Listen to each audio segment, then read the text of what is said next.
Assalamu alaikum. I am Sumbul Zehra, lecturer in physics at Sir Syed Government Girls College. This is my 32nd lecture of BCS Physics first semester course, and I have successfully completed these lectures because of the support and guidance of my respected principal, Professor Khalda Parveen, who has encouraged me throughout. Now, let's start with our topic. Today's topic is resistivity and its dependence upon temperature. इसको explain करने के लिए हम एक conductor consider करते हैं जिसकी length है L और इसका क्रॉस सेक्शनल एरिया जो है वो A है। तो ये एक्सपेरिमेंटली फाउंड आउट किया गया है कि रेजिस्टेंस जो है वो डायरेक्टली प्रोपोर्शनल है लेंथ ऑफ द कंडक्टर के ऊपर। जैसे कि मैं अपने पिछले टॉपिक में बता चुकी हूँ, अगर किसी कंडक्टर की लेंथ इंक्रीज़ कर दी जाएगी तो इसकी रेजिस्टेंस जो है वो भी इंक्रीज़ कर दी जाएगी। अगर याद हो कि रेजिस्टेंस क्या है, it is the opposition offered to the flow of electrons by the conductor. अगर ज़्यादा पाथ में से इलेक्ट्रॉन्स को फ्लो करना पड़ेगा तो रेजिस्टेंस की वैल्यू भी इंक्रीज़ हो जाएगी। And second point is resistance is inversely proportional to the cross sectional area of the wire. Means अगर क्रॉस सेक्शनल एरिया ज़्यादा कर दिया जाएगा तो रेजिस्टेंस की वैल्यू कम हो जाएगी, और अगर क्रॉस सेक्शनल एरिया कम होगा तो रेजिस्टेंस की वैल्यू ज़्यादा हो जाएगी। मीन्स इलेक्ट्रॉन्स ईजीली फ्लो कर जाएंगे। अगर ज़्यादा क्रॉस सेक्शनल एरिया की वायर यूज़ की जाएगी और फिर अगर हम दोनों प्रोपोर्शनलिटी को कंबाइन करें तो R is directly proportional to L upon A। अब प्रोपोर्शनलिटी की साइन अगर मैं रिमूव करूं तो R is equals to rho L upon A, where rho is a constant of proportionality known as resistivity or specific resistance of the material of the wire.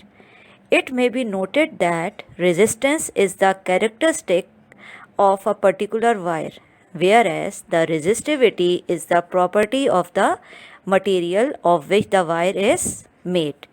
इसके लिए मैं पहला पार्ट कंसिडर करती हूँ कि रेजिस्टेंस जो है वो किसी वायर की कैरेक्टरिस्टिक है।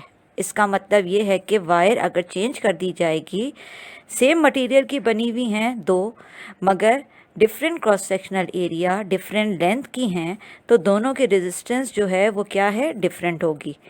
इन रिलेशन से भी ज़ाहिर हो रहा है कि अगर लेंथ और क्रॉस सेक्शनल एरिया चेंज कर दिया जाए तो रेजिस्टेंस की वैल्यू चेंज हो जाएगी।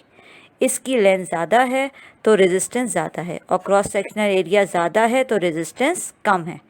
लेकिन दूसरे वायर की लेंथ कम तो रेजिस्टेंस कम, और क्रॉस सेक्शनल एरिया कम तो रेजिस्टेंस ज़्यादा। Means different cross sectional area और लेंथ की दो वायर हों तो सेम मटेरियल की बनी हुई हों तो रेजिस्टेंस डिफरेंट होगी।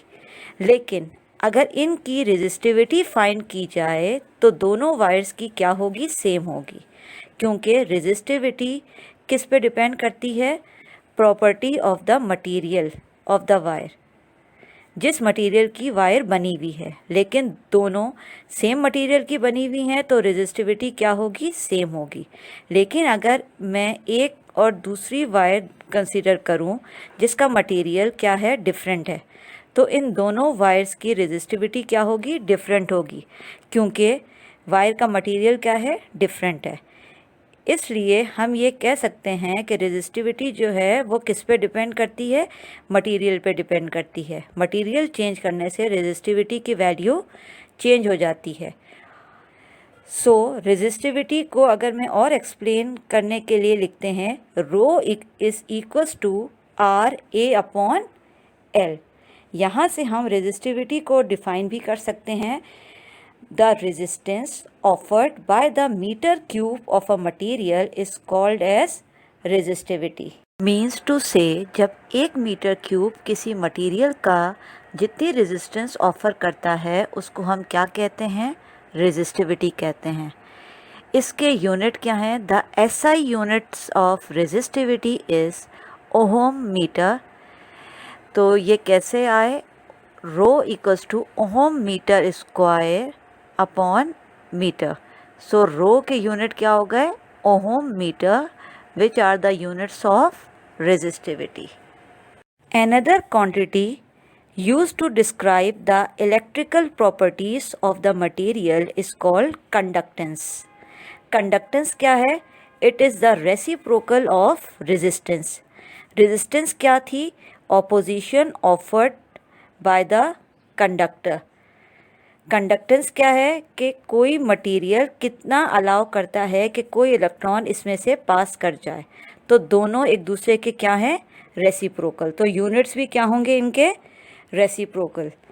तो ऐसा unit of conductance is siemens. बिल्कुल जिस तरह रेजिस्टेंस का रेसिप्रोकल एग्जिस्ट कर रहा है जो कि कंडक्टेंस है, जैसे कि मैं बता चुकी, इसी तरह रेजिस्टिविटी का रेसिप्रोकल भी एग्जिस्ट कर रहा है जो कि क्या है? कंडक्टिविटी. रेजिस्टेंस का रेसिप्रोकल क्या है? कंडक्टेंस. और रेजिस्टिविटी का रेसिप्रोकल क्या है? Conductivity. Means 1 metre cube of a material जो है वो कितने इलेक्ट्रॉन के फ्लो को अलाउ करता है. सो इसको हम डोनेट करते हैं कंडक्टिविटी को सिग्मा इक्वल्स टू 1/ρ. इसके यूनिट भी रेजिस्टिविटी के यूनिट्स के रिवर्स होंगे.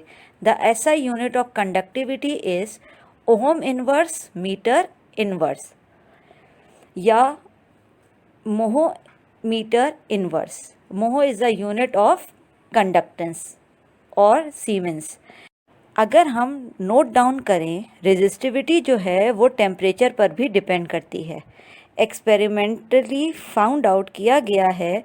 अगर हम इसका ग्राफ ड्रॉ करें, इनिशियली ह्यूज रेंज पे टेम्परेचर और रेजिस्टिविटी एक दूसरे के प्रोपोर्शनल रहते हैं और उसके बाद जाके लाइन चेंज हो जाती है, स्ट्रेट नहीं रहती. इस पोर्शन के लिए जिस पे टेम्परेचर और रेजिस्टिविटी एक दूसरे के प्रोपोर्शनल हैं, हम डिफरेंट पैरामीटर्स को डिस्क्राइब कर सकते हैं. होता क्या है? टेम्परेचर इंक्रीज़ करने से थर्मल वाइब्रेशन जो है मटेरियल के एटम्स की वो इंक्रीज़ हो जाती है, जिसकी वजह से रेट ऑफ कोलिजन इंक्रीज़ कर जाता है और रेजिस्टिविटी की वैल्यू जो है वो इंक्रीज़ हो जाती है. इन पैरामीटर्स से जो हमने ग्राफ से हासिल किए हैं, हम मैथमेटिकली लिख सकते हैं R T minus R naught is directly proportional to R naught. ये एक्सपेरिमेंटल रिजल्ट्स हैं where R T is the value of resistance at temperature T and R naught is the value of resistance at 0 degree centigrade. इनका difference proportional है original value of resistance के ऊपर जो 0 degree centigrade पे exist करती होगी. Means to से अगर किसी मटेरियल की रेजिस्टेंस 0 डिग्री सेंटीग्रेड पे ज़्यादा है तो यही टेम्परेचर टी तक जाते हुए जो डिफरेंस आएगा वो भी ज़्यादा होगी. अगर किसी की ओरिजिनल रेजिस्टेंस की वैल्यू स्मॉल है तो जो चेंज आएगा R T minus R naught का 0 डिग्री सेंटीग्रेड से टेम्परेचर टी तक का रेजिस्टेंस में जो चेंज आएगा वो क्या होगा? ज़्यादा होगा. That is noted in which thing second change in resistivity is equal to the change in temperature. अगर टेम्परेचर का चेंज ज़्यादा लाएंगे तो change in resistance from 0 to temperature T ज़्यादा होगी और अगर टेम्परेचर का चेंज कम होगा तो चेंज इन रेजिस्टेंस कम होगी. अगर दोनों प्रोपोर्शनलिटी को कंबाइन कर दें तो R T minus R naught is directly proportional to R naught delta T.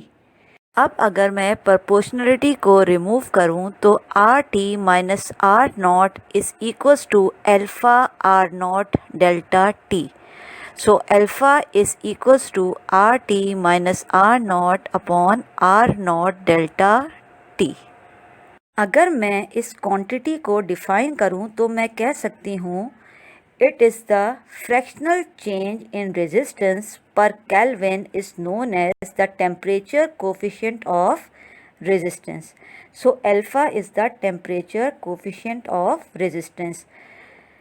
As we know R naught is equals to rho naught L upon A, which is the value of resistance at 0 degree centigrade. Now for temperature at T, RT equals to rho T L upon A. So putting this value of RT and R naught in above equation, so alpha equals to rho T minus rho naught upon rho naught into T, which is called the temperature coefficient of resistivity in terms of resistivity. So naturally different materials की temperature coefficient of resistance की value positive होती है. Temperature increase करने से temperature coefficient of resistivity की value increase करती है. लेकिन कुछ मटेरियल्स लाइक सेमीकंडक्टर मटेरियल्स जिनकी वैल्यू टेम्परेचर कोफिशिएंट की increase, like there are some substances like silicon, germanium, whose resistance decreases with increase in temperature. That is, these substances have negative temperature of coefficient. Right. So that's all for today. Thank you so much.